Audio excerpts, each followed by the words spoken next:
Many people say, that may be true for you, but it isn't true for me. We hear that all the time, and sometimes it makes perfect sense. But sometimes it hides a much bigger assumption. Because before asking whether something is true, we should ask something even more basic. Does its truth depend upon the person believing it? Or would it remain true even if nobody believed it? That is the difference between the subjective and the objective. Suppose two people order ice cream. One says vanilla is the best flavor.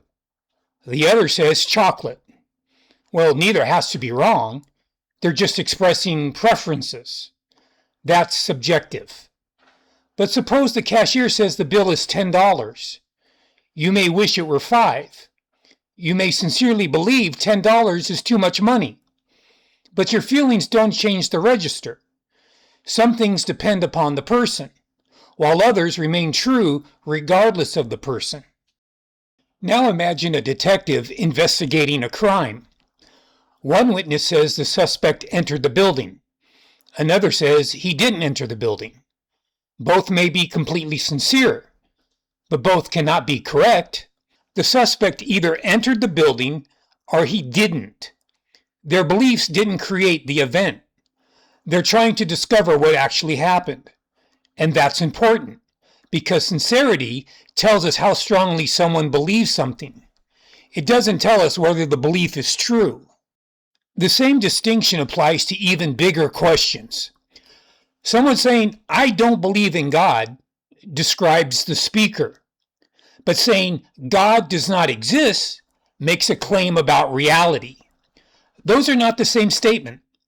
Of course, believing in objective truth doesn't mean we always understand reality correctly. A jury can reach the wrong verdict. A scientist can misinterpret evidence. That's exactly why we examine evidence. That's why we question assumptions. And that's why we consider other explanations.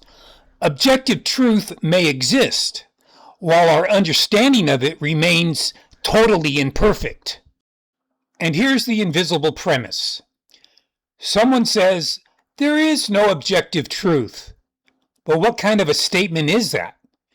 If it's only true for them, it tells us nothing about reality. But if they mean it's actually true for everyone, then they've made an objective claim in order to deny objective truth. So the next time someone says, well, that's true for you, but that's not true for me, ask one simple question. Are we talking about a preference or a truth about reality?